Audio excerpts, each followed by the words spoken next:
Bonjour tout le monde, j'espère que tout le monde va bien et que le ramadan se passe bien et avec les circonstances actuelles. Donc on arrive à la fin de de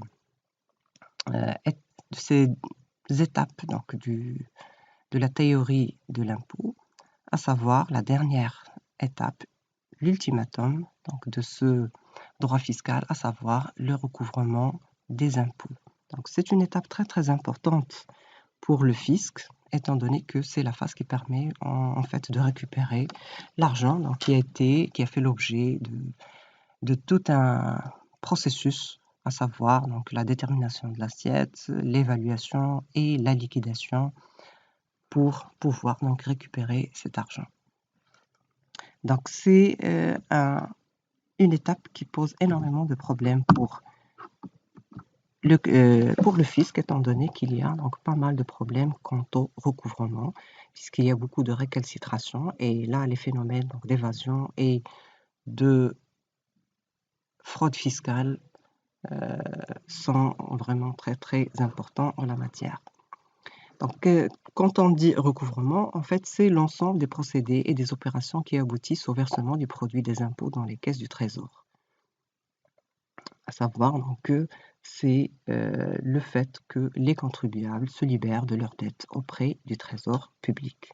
Donc, selon l'article 1er du Code de recouvrement des créances publiques, le recouvrement s'entend de l'ensemble des actions et des opérations entreprises pour obtenir des redevables envers l'État, les collectivités locales et leurs groupements et les établissements publics le règlement des créances mises à leur charge par les lois et règlements en vigueur ou résultant des jugements et arrêts de convention.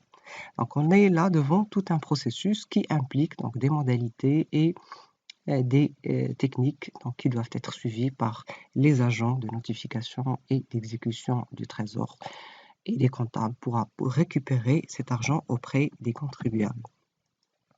Donc, les modalités sont plusieurs, mais on les a réparties en deux grandes modalités. C'est lié à la date du paiement ou au temps et c'est lié aux formalités de paiement. Donc, pour ce qui est des modalités qui sont liées à la date du paiement, donc, il y a les droits au comptant, c'est-à-dire ce sont les impôts et les taxes qu'on paye sur place. Donc, ceci est fait lorsque l'impôt est encaissé au moment précis du fait générateur. C'est le cas des impôts indirects, comme les droits d'enregistrement. Une fois qu'on a acheté quelque chose, donc un produit mobilier ou immobilier, donc au moment de l'enregistrement, on doit payer des droits d'enregistrement. C'est-à-dire que le fait générateur est suivi immédiatement du paiement. De même, c'est la même chose pour les droits de timbre. Donc, une fois qu'on demande ou là qu'on veut attester un document donc par l'administration, donc on paye des timbres.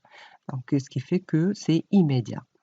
Pour ce qui est des droits constatés, ça c'est plutôt le contraire, c'est-à-dire qu'il n'y a pas d'immédiateté, mais plutôt un laps de temps assez large entre le fait générateur et le paiement de l'impôt. Selon ces techniques, le recouvrement implique l'introduction de certains délais pour couvrir l'impôt. Ce qui fait que l'impôt, en général dû pour les revenus de l'année telle, ne sont exigibles que l'année suivante. Ceux de 2019 ne sont payés qu'en 2020. C'est la règle générale. Mais le législateur peut prévoir des acomptes, en général pour l'IS, pour l'impôt sur les sociétés. Pour soulager donc, les caisses des sociétés, l'État répartit la charge fiscale en 4 acomptes prévisionnels, c'est-à-dire que la société paie pour chaque trimestre une somme d'argent donc jusqu'à l'arrivée du calcul final de l'impôt et de la connaissance de la réalité du montant à payer pour payer donc le reste ou ce qui reste en général du montant à payer. Donc c'est un paiement en fait qui est spontané par les contribuables qui font leur propre déclaration et c'est une technique qui s'applique aux impôts déclaratifs tels que l'IS par exemple ou l'IR professionnel où les contribuables donc font leur déclaration, calculent leur résultat fiscal et payent l'impôt donc spontanément. Donc, étant donné qu'il est question d'un exercice budgétaire, c'est-à-dire que pour connaître le chiffre d'affaires, donc il faut une année et c'est pour cela que le fait générateur s'étale sur toute cette année ou toutes les opérations qui sont effectuées par la société ne peuvent nous donner donc le résultat du chiffre d'affaires qu'après une année. Et c'est pour cela qu'on parle du droit constaté, c'est-à-dire qu'on les constate le long d'un exercice budgétaire. Donc ça pour la formalité. Donc l'IS, pour l'IS, le contribuable calcule son résultat fiscal et liquide son impôt et procède ensuite au versement du montant dû au receveur de l'administration fiscale avant l'expiration du délai et compte tenu des acomptes bien sûr qu'il aura payé par exemple en cours d'année. Donc soit il va rajouter quelque chose, soit il va rien rajouter quand si c'est moins. Donc pour la TVA, le redevable de la TVA, c'est-à-dire le collecteur de l'impôt, versera le montant dû de la TVA en même temps que sa déclaration du chiffre d'affaires, donc c'est-à-dire c'est en général dans un délai d'une année ou d'un délai donc déterminé par la loi. Pour ce qui est des modalités qui sont liées aux formalités de paiement, donc on a le recouvrement par voie de rôle et le recouvrement par retenue à la source. Donc le recouvrement par voie de rôle implique que l'impôt se paie après établissement d'un acte administratif qu'on appelle rôle administratif.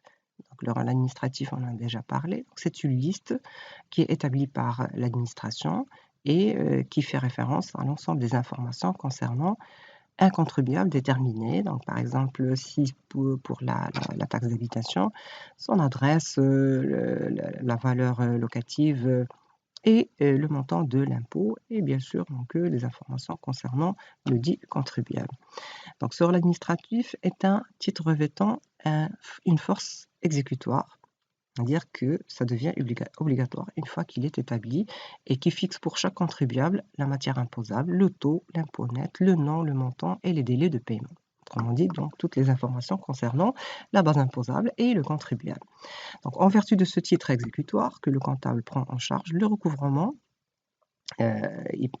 c'est en vertu de ce titre que le comptable prend en charge le recouvrement, c'est-à-dire il inscrit dans le cadre de ses livres de bord et entame la procédure de recouvrement. Et il doit prendre bien sûr toutes les mesures nécessaires pour encaisser l'impôt. Là, l'État ou la loi donc, implique ou exige du contribuable de faire toutes les diligences possibles pour arriver à récupérer cette dette fiscale. Donc, ce rôle exécutoire à l'encontre des contribuables, il est également exécutable à l'encontre de leurs représentants et à l'encontre des héritiers dans le cas du décès du contribuable. C'est-à-dire que tous les ayants droit donc, sont concernés par cette dette fiscale.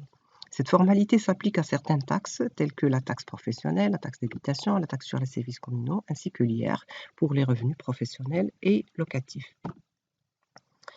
Quant à le recouvrement par voie de retenue à la source, c'est un tiers qui se charge en général de collecter l'impôt et de le transférer au trésor public, c'est-à-dire qu'il y a stoppage du montant de l'impôt à sa source, même avant la perception du revenu par le contribuable. Par exemple, pour le salarié, l'employeur paye le trésor avant de payer le reste au salarié. Donc, l'employeur, appelé débit rentier, est obligé de liquider la dette fiscale sur le salaire, de payer aux salariés et de retenir l'impôt dû pour le reverser au trésor dans les délais déterminés. Les employeurs donc, sont des collecteurs et participent ainsi à la gestion de l'impôt. Donc, la retenue est également utilisée pour le recouvrement des impôts au titre des produits et des actions et parts sociales. Donc, tout ce qui est avoir financier aussi. Donc, il est question de retenue à la source. Donc, ça, ce sont les deux exemples où il y a la technique de retenue à la source qui permet donc un recouvrement donc plus ou moins efficace et qui élimine en fait toute potentialité de fraude fiscale comme c'est le cas pour les autres techniques.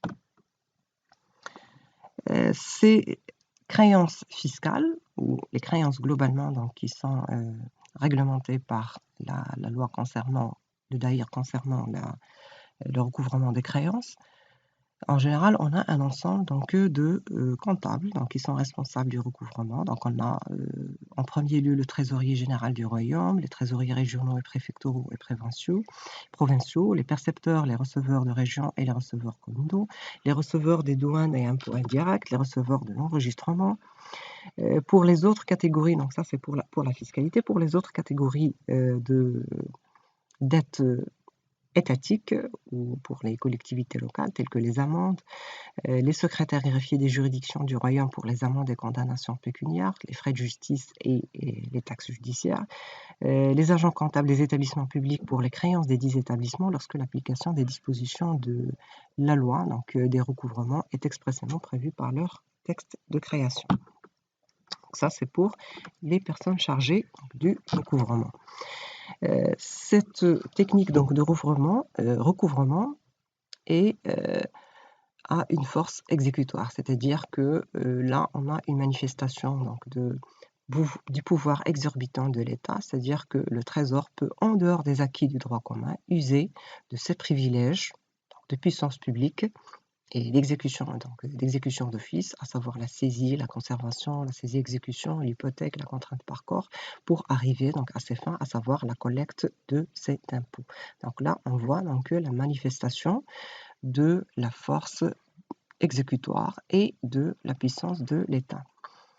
Donc, ceci assure le recouvrement de la créance et donne le droit au comptable public de poursuivre les sommes dues, donc non seulement entre les mains du contribuable, mais auprès de tous les tiers détenteurs et des ayants droit. Donc, ce qui fait que la dette donc, fiscale implique donc, le recours à des techniques exorbitantes, à des procédures exorbitantes pour l'État et le fait de rechercher cette dette même auprès des ayants droit ou des tiers détenteurs.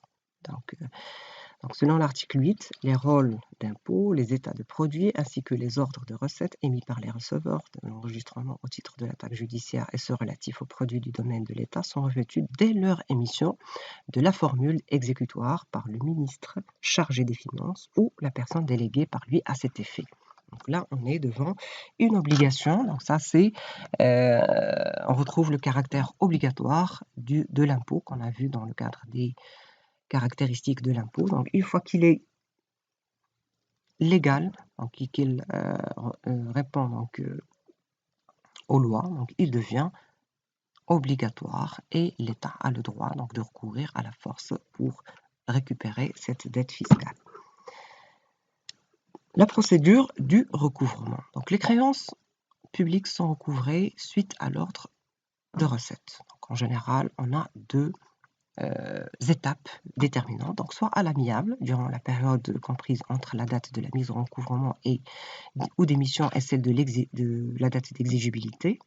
Donc ça c'est la forme normale où le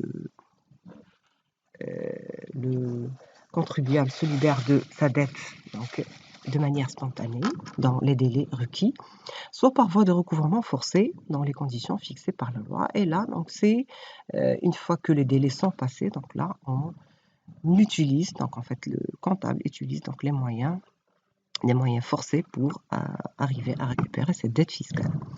Donc, pour ce qui est de recouvrement, la phase du recouvrement amiable, elle commence à partir de la date de mise en recouvrement de l'impôt et se termine à la date d'exigibilité. Cette date d'exigibilité expire à la fin du deuxième mois qui suit celui de la mise en recouvrement pour les impôts et taxes établis par voie de rôle. C'est-à-dire qu'une fois qu'il y a envoi d'une notification au contribuable, il a un délai de 30 jours pour se libérer de sa dette. Donc, et après donc, ce délai, donc, il y a l'envoi d'un dernier avis sans frais qui peut aussi durer 30 jours. Et après ceci, donc, là, les risques augmentent où il y a, il y a donc, automatiquement donc, les majorations et les pénalités. Mais auparavant, donc, il n'y a pas de sanctions.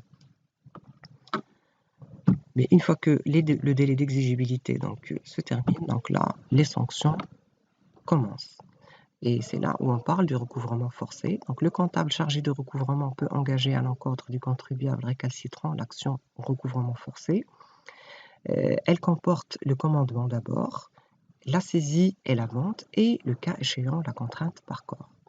Mais avant d'entamer cette procédure, qui commence par le commandement, donc le comptable est obligé d'envoyer au courant de ce délai un dernier avis sans frais invitant le contribuable à s'acquitter de ses dettes et qui lui donne un délai de 30 jours au plus tard. Donc, à défaut du paiement des impôts et taxes émis par voie de rôle avant la date d'exigibilité, les sommes dues sont passibles d'une majoration de retard au taux de 5% pour le premier mois de retard et de 0,5 par mois aux fractions de mois supplémentaires le long du reste des mois. Donc, ce qui fait que les pénalités ou les majorations commencent à être calculées au fur et à mesure, autant qu'il y aura de retard. L'exception de cette majoration n'est pas appliquée pour la taxe d'habitation, mais uniquement pour et la taxe sur les services locaux lorsque le montant de la cote ou de la quote-part des droits figurant au rôle n'excède pas 1000 dirhams pour chacune des deux taxes. Mais sinon, pour le reste, c'est la majoration. Donc, lorsque les versements prévus au titre d'impôts et taxes sont effectués spontanément sur déclaration, mais en dehors des délais prescrits, les redevables doivent acquitter en même temps que les sommes dues une pénalité de 10% pour le retard qu'ils auraient effectué. Toutefois, en matière de taxe sur la valeur ajoutée, il est appliqué sur le montant de la taxe due, en plus de la pénalité de 10% dont on vient de parler, une majoration de 15% pour dépôt de déclaration hors délai, c'est-à-dire pour le retard. Et il est appliqué en outre des majorations de 5% pour le premier mois, donc comme pour les autres impôts, et 0,5 par mois ou par fraction de mois supplémentaires écoulés entre la date d'exigibilité et la date du paiement de l'impôt. Bien sûr, il y a un plafonnement pour chaque catégorie d'impôt. Alors là, on va donc déterminer les étapes, parler des étapes du recouvrement forcé. Donc le recouvrement forcé ne peut être engagé qu'après l'envoi d'un dernier avis sans frais redevables. Donc les actions sont engagées dans l'ordre ci-après. On commence par le commandement, après c'est la saisie et la vente aux enchères bien sûr. Et potentiellement, donc, il peut être fait recours à la contrainte par corps pour le recouvrement des impôts et taxes et autres créances publiques dans les conditions prévues par l'article 76 à 83 de la loi sur le recouvrement des créances publiques 1597. Donc, mais la contrainte par corps, en fait, reste une menace, c'est-à-dire que, en général, c'est une étape à laquelle on ne recourt que très, très rarement, sinon donc pas du tout, dans le sens où elle reste une menace pour obliger le contribuable à se libérer de sa dette, puisque l'objectif recherché par le Trésor n'est pas de sanctionner ni de priver de liberté les contribuables, mais uniquement de les amener à s'acquitter de leurs dettes. Alors, quand on parle de commandement, tel que prévu par l'article 40 à 43 du Code de recouvrement, c'est un acte par lequel le contribuable est invité à s'acquitter de ses dettes sous peine d'y être contraint par toutes les voies de droit. C'est-à-dire, comme le terme l'explique, le commandement, c'est-à-dire c'est un ordre de payer, c'est une mise en demeure de s'acquitter de sa dette. Sinon, il y a le recours à d'autres moyens plus corsés pour obliger le contribuable à se libérer de sa dette. Donc, il est notifié au contribuable dans le cadre de cette lettre qu'on appelle commandement qu'à l'expiration d'un délai de 30 jours, à compter de la date d'exigibilité au moins 20 jours après l'envoi du dernier avis sans frais, en cas de refus par le contribuable de recevoir le commandement, celui-ci est considéré comme notifié le 8e jour qui suit la date du refus. Donc, même s'il refuse de prendre cette lettre de commandement, donc il est considéré comme étant accepté après le 8e jour. Donc, si l'agent de notification ne trouve personne au domicile ou au local du contribuable, alors le commandement est considéré comme étant notifié le 10e jour qui suit la date de son affichage au dit domicile. Donc là, pour éviter les problèmes de non-réception ou le fait de ne pas être informé, alors la loi a prévu ces techniques-là pour éviter aux contribuables de dire comme quoi il n'a pas reçu l'avis, du moment que la lettre est arrivée à son domicile de travail ou à son domicile, il est considéré comme étant prévu, même s'il n'a pas reçu ou s'il a refusé de recevoir cet avis. Donc, une fois que le délai du commandement est terminée, donc si le contribuable ne s'est pas libéré de ses dettes dans un délai de 30 jours, à compter de la notification du commandement, le percepteur peut procéder en exécution de l'autorisation décernée par son chef d'administration à la saisie des biens et effets mobiliers avec les particularités suivantes. C'est-à-dire qu'il y a une procédure de saisie des valeurs mobilières. Donc là, il n'est pas question donc, de recours à l'immobilier. Donc ça, c'est une autre procédure et qui n'est pas nécessaire donc, au début. Lorsque la vente des biens meubles ou des crédits de récolte ne suffit pas pour couvrir le montant de la dette du contribuable, le percepteur peut procéder à la saisie et à la vente des biens immeubles, du fonds de commerce ou des véhicules donc, qui ont des procédures spécifiques. Mais en général, donc, la première étape, c'est la saisie des biens meubles. Alors, tous les biens ne sont pas saisissables. La loi exige que certains effets donc, ne soient pas saisissables, tels que les effets personnels, donc tout ce qui est dans la maison d'une personne, donc les livres, les provisions nécessaires aux besoins vitaux d'un mois, c'est-à-dire tout ce qui est alimentaire, est nécessaire à la nourriture de la famille, certains animaux et semences qui sont nécessaires pour les besoins donc, vitaux de la famille, les objets indispensables aux handicapés et l'habitation principale lorsque sa valeur est inférieure à 200 000 dirhams. Donc ça, ce sont donc, les limites quant aux objets qui ne doivent pas être saisis. Mais en général, tout est saisi. Alors pour ce qui est de la procédure de saisie, donc, il y a d'abord la description donc, des biens saisis. Donc l'agent de notification et de saisie doit décrire tous les objets qui vont être saisis. On indique la date de la vente. Il y a un délai dans lequel, en général, pas avant 8 jours, pour que, et ça doit être affiché donc, dans certains locaux, pour que donner donc, la possibilité donc, aux tiers d'être informés et aussi donner un délai aux contribuables de la possibilité d'éviter donc cette saisie de biens et de se libérer de sa dette, puisque le contribuable a toujours la possibilité d'arrêter la procédure s'il s'engage et promet, donc bien sûr en donnant des garanties, de payer sa dette et de payer donc au moins la moitié de sa dette. Et finalement, la désignation du gardien donc de ces objets qui font l'objet d'une saisie conservatoire.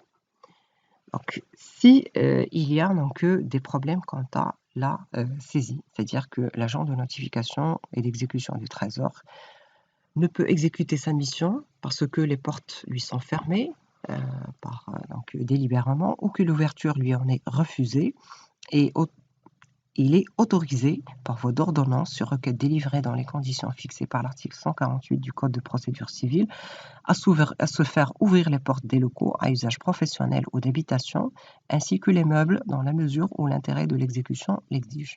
C'est-à-dire qu'il doit se faire aider par les agents d'autorité suite à une procédure donc, qui lui permet donc, d'accéder aux locaux, d'accéder aux meubles, donc il doit faire l'objet d'une saisie. Donc il peut demander à cet effet l'assistance de l'autorité administrative locale et l'ouverture des portes et la saisie sont constatées en un seul procès-verbal dressé et signé par l'agent de notification et d'exécution du Trésor et contresigné le cas échéant par l'autorité compétente ayant prêté assistance donc, en cas de refus ou de récalcitration du contribuable. Alors donc lorsque le contribuable chargé du recouvrement est informé d'un commencement d'enlèvement furtif de meubles ou de fruits ou qu'il y a lieu de craindre la disparition du gage du trésor, c'est-à-dire que le contribuable essaie de faire disparaître l'objet de saisie, donc, qui feront l'objet de saisie, il doit, s'il y a déjà eu commandement, faire procéder immédiatement et sans autre ordre ni autorisation à la saisie exécution ou à la saisie brandant par un agent de notification et d'exécution du Trésor. C'est-à-dire qu'il doit saisir les objets donc, sans passer par la procédure dont on a déjà parlé, à savoir donc, déterminer les objets et déterminer un gardien et déterminer la date de saisie. C'est-à-dire que là, il est question de faire en urgence pour la saisie conservatoire. Donc, s'il n'y a pas eu commandement, et par dérogation à l'article 36 du Code de recouvrement, le comptable chargé du recouvrement va procéder immédiatement, sans autre formalité, en vertu d'un extrait du rôle signé par lui, à la saisie conservatoire. Donc, c'est-à-dire qu'il va saisir les objets même s'il n'y a pas eu commandement, s'il est averti que l'objet de la saisie va disparaître. Dans ce cas, l'agent du trésor énonce dans le procès-verbal les meubles et objets saisis. En attendant la vente aux enchères. Donc, en cas de disparition ou de départ de redevable, sans indication de nouvelle adresse et en l'absence de biens à saisir, il est procédé à l'établissement d'un procès-verbal de perquisition par le comptable chargé de recouvrement ou son représentant en présence de l'autorité administrative locale, le cas échéant. C'est-à-dire que là, on essaie donc par tous les moyens d'essayer de récupérer au moins une somme de cette dette fiscale. Et si au cours de la saisie, le redevable demande à se libérer de sa dette, c'est-à-dire à n'importe quelle étape de cette saisie, donc que ce soit à la première étape ou au moment où on fixe la date, la saisie est interrompue par le versement séance tenante de la totalité des sommes dues, y compris le coût de la saisie engagée, liquidé au taux réduit prévu à l'article 91 du Code de recouvrement. Donc, c'est-à-dire que si le contribuable veut se libérer de sa dette immédiatement, donc la saisie s'arrête automatiquement, puisque l'objet c'est le paiement et non pas vraiment la saisie. Alors, en cas d'insolvabilité de redevable, donc là, bien sûr, tous les contribuables ne sont pas solvables, c'est-à-dire qu'ils n'ont pas de fonds. Alors, si l'insolvabilité est constatée, c'est-à-dire qu'on a fait donc toutes les recherches possibles et que le contribuable est bel et bien insolvable, c'est-à-dire il n'a rien à saisir pour payer cet impôt. Donc, l'insolvabilité doit être constatée par un procès-verbal de carence tel que prévu à l'article 56 du Code de recouvrement pour les redevables initialement préputés solvables et contre lesquels une saisie s'est révélée infructueuse. Soit par un certificat d'indigence, qui est établi en général par l'autorité administrative locale pour les redevables dont l'insolvabilité est notoire. Donc, c'est là où on dépasse cette étape de saisie puisqu'il n'y a rien à saisir et quand on annule en général cette dette. Alors, la vente des biens saisis, qui sont prévus par l'article 58 à 65 du Code de recouvrement, en général pour ce qui est des conditions de la vente doit être autorisée par le chef d'administration fiscale dont relève le comptable chargé de recouvrement. La vente est faite en présence de l'autorité administrative ou de son représentant. Et la vente des meubles et effet saisie a lieu en moins 8 jours à compter de la date de la saisie. Donc, comme ça, le contribuable a la possibilité de réagir et aussi il y a un avis qui peut être vu par les tiers potentiellement intéressés par les objets à vendre. Donc, la vente a lieu aux enchères publiques avec publicité de lieu et de la date. Lorsque la nature de l'objet saisi l'exige, il peut être procédé après accord du redevable à l'expertise du dit objet en vue de l'estimation de sa valeur, conformément au Code de procédure civile. Quand il s'agit d'un objet de valeur, en général, on peut recourir à l'expertise pour avoir la valeur réelle. L'obligation de la présence de l'autorité administrative à la vente. Donc, une fois que la vente des objets saisis est faite en présence de l'autorité administrative locale ou de son représentant, soit par le comptable chargé du recouvrement ou pour son compte, par un agent de notification et d'exécution de trésor, soit par des agents des secrétariats greffe ou des huissiers de justice à la demande du dit comptable. Donc, tout ce moment doit être présent pour signer le procès verbal de la dite vente. La dérogation de la vente, c'est la vente par le débiteur saisi, c'est-à-dire au lieu que ce soit les agents de notification avec l'autorité locale qui s'assurent de la vente aux enchères, donc ce sera le vendeur, plutôt le contribuable qui va se charger de la vente de ces biens. Donc, le débiteur saisi peut, sur sa demande et après autorisation du chef de l'administration dont relève le comptable chargé du recouvrement, procéder lui-même à la vente des biens saisis. Pour ce faire, il dispose d'un délai de 30 jours à partir de l'autorisation qui lui est accordée. Lorsqu'il s'avère qu'il y a sous-estimation manifeste du prix des biens mis en vente, de nature à compromettre le recouvrement des sommes dues, l'agent de notification et d'exécution du trésor suspend la vente et en réfère au comptable chargé de recouvrement. C'est-à-dire que s'il y a potentialité de fraude et que le débiteur essaye de sous-estimer la valeur réelle pour ne pas payer la totalité de la somme de la dette. Dans ce cas-ci, le comptable peut arrêter à tout moment donc cette vente exécutée par le dit débiteur. Donc, il est défendu au comptable chargé de recouvrement et aux autres agents visés aux articles 30 et 34, que ce soit les agents de notification, d'exécution, de recouvrement ou que ce soit les agents d'autorité, de s'adjuger ou de faire adjuger l'un des objets mis en vente à leur diligence. Ils doivent en aucune manière acheter ou bénéficier de ces objets, donc qui font l'objet d'une saisie et dont ils sont chargés de surveiller l'exécution. Donc la dernière étape, c'est la contrainte par corps. En fait, c'est là un problème très très important, étant donné qu'il est question d'atteinte à un droit fondamental des droits humains, à savoir la liberté. Donc, et là, le Code de recouvrement donc, réglemente ce recours par les articles 76 à 83. Donc, mais ça reste donc une procédure donc, exceptionnelle. Elle est plus une menace que vraiment une réalité, puisque l'objectif c'est de récupérer donc les sommes dues et non pas donc de priver de liberté les contribuables. Alors que les autres voies d'exécution donc n'ont pas donné de suite et que la somme n'a pas été récupérée, le recouvrement peut être poursuivi par voie de contrainte par corps, c'est-à-dire l'incarcération. Toutefois, il est à noter que elle n'éteint pas la dette, c'est-à-dire que le fait d'être emprisonné ne met pas fin à la dette. La dette, elle reste toujours là, même si le contribuable a terminé son emprisonnement.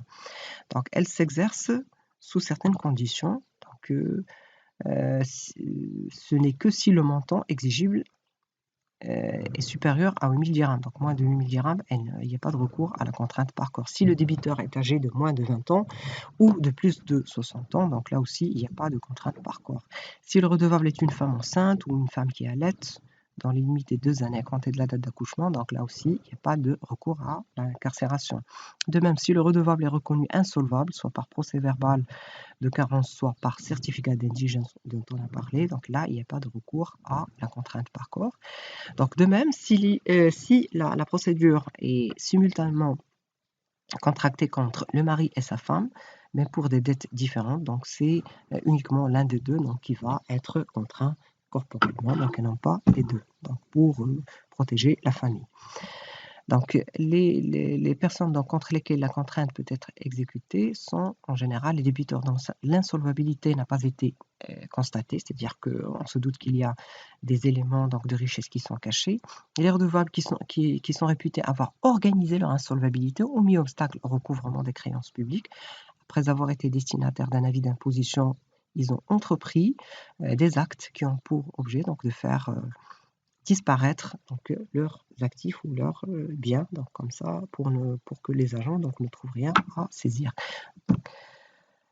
Alors, la durée de la contrainte par corps est fixée comme suit par la loi, donc de 15 jours à 20 jours pour les créances d'un montant égal ou supérieur à 8 000 dirhams et inférieur à 20 000 dirhams. C'est-à-dire entre 8 000 et 20 000 dirhams, on a de 15 à 21 jours.